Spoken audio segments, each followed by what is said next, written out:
Hi, I'm Eliza Ivanova. I'm an artist living and working in the Bay Area. I've been doing art for as long as I can remember.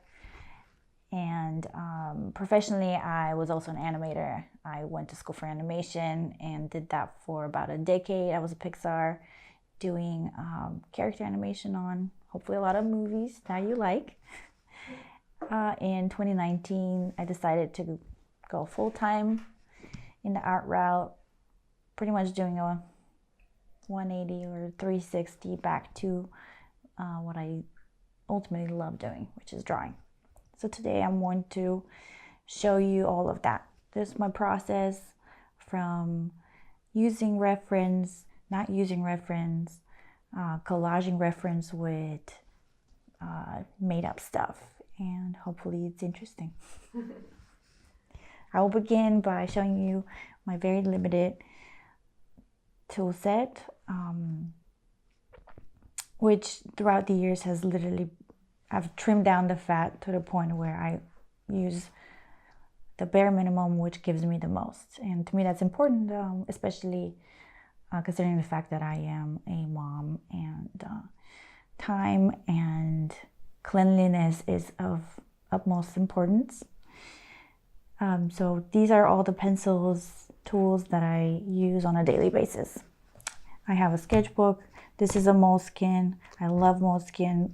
It's a very versatile type of paper. I always have a sketchbook with me just because of convenience and things don't get messy. This is a little softer Moleskine, which I probably would not use for anything that involves ink, watercolor. I'll stick with pencil today. And also, I'll show you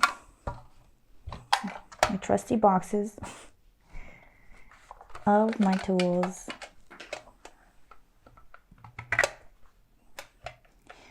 Again, not a lot, but is it usually what you carry? Yes, this is all I usually carry. So did with you variations. bring this to Lightbox? I did. I brought this to Lightbox with a few additional things which I have not touched yet. So this is literally it. This is my favorite pencil ever. It is a Pentel Cushy 0.7. I think this is a discontinued pencil. I had one years ago, and I'm just so used to it at this point that what happened was somebody stole my supplies at some point, and I was very sad because I had to use a different pencil.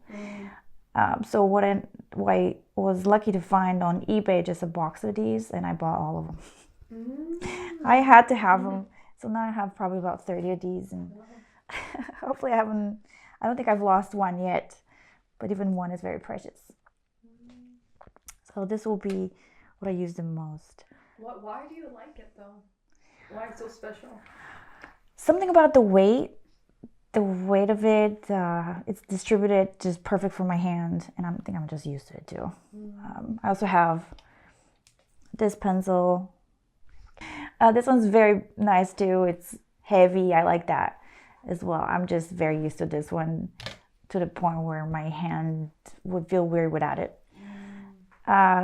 Lead is Pentel, HB, nothing out of the ordinary.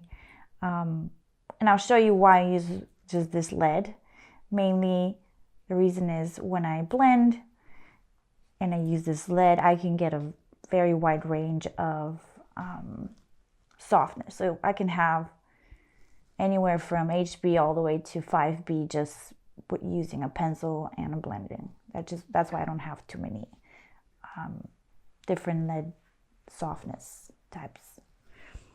I also have just a very standard pencil, type 2. This will be something for just line quality variations. If I want something thicker, a little different looking, I'll pair it with this. But for the most part, I'll be using this Pentel here. So for that brand, the brand doesn't matter for you? No. Any?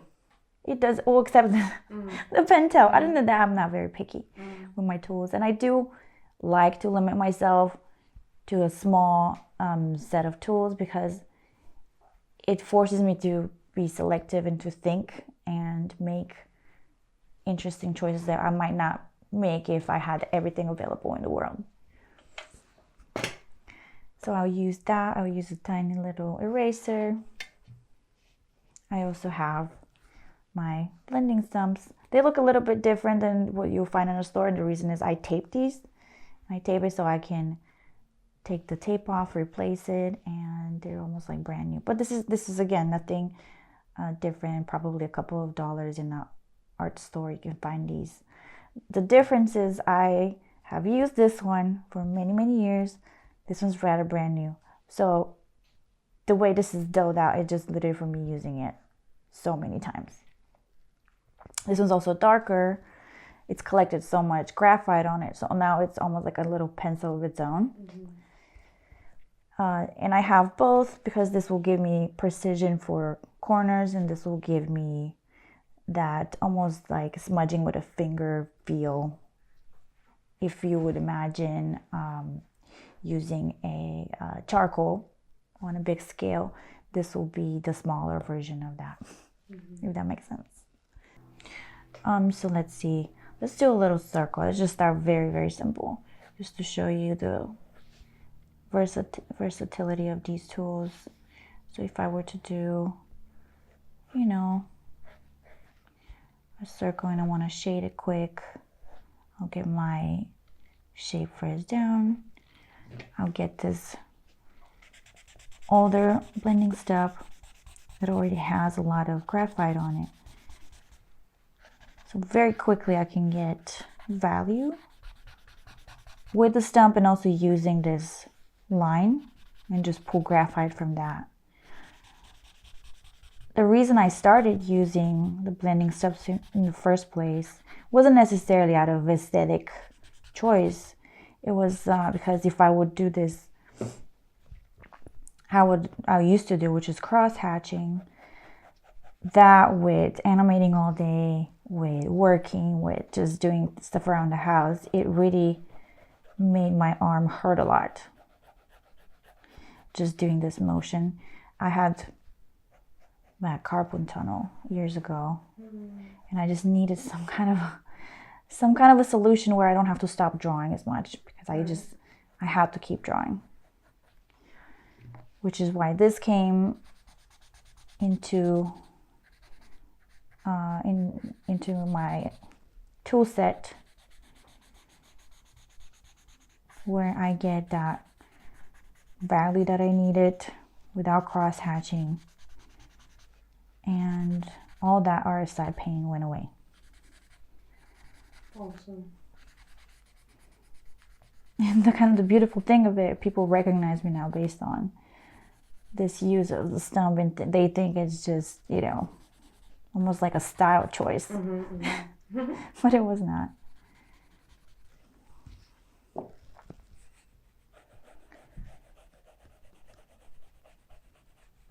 If I were to use this brand new one, it just takes a little longer to get those values in place, but the nice sharp corner can help with getting that very nice edge that's smooth and clean. Eraser, do you just use it maybe something for highlights, or? The eraser, I don't really use as much. As more if I were to just clean up some of the edges very sparingly. It's not something I actually use a lot. Sometimes I use it for highlights, but usually I plan those ahead. And the reason is I do like the messiness of layering, and I don't like erasing mistakes. I think there's some beauty in that. I like keeping them and then just drawing over them.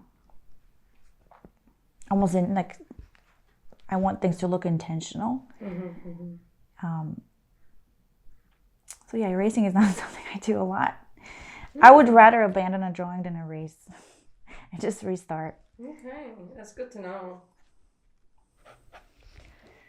So that's about it. And just the degree of how much I use pencil versus blending, how dark or light I want it. It really varies on the drawing, not necessarily on the tools. You can see I can keep layering, and then I can get values that are not HB anymore. They're in the 3B to 4B range, because this is packing the graphite down,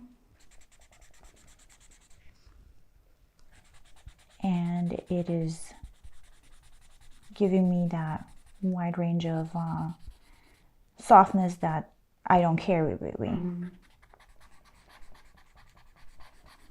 Again, honestly, this is just something that happened throughout the years. I just figured, oh, this is a nice effect. It wasn't anything that I thought was going to happen. It just naturally happened, and I just took advantage of it. A lot of these tips and shortcuts, tricks I'm going to show you today are literally based on me doing something and it happened to give me this result. So I just put a mental note and use it next time. Just for the sake of showing you the range and how soft you can get. You can keep layering and layering.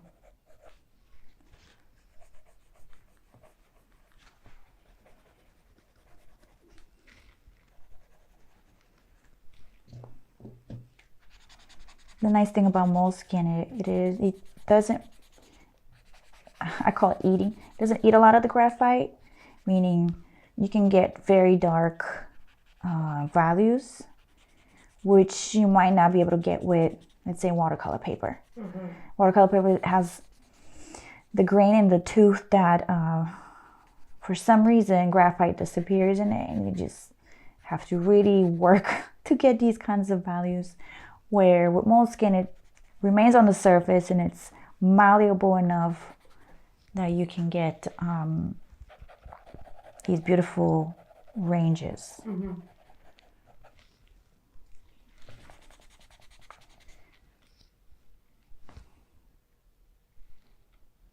that's it. Thank you. Yeah.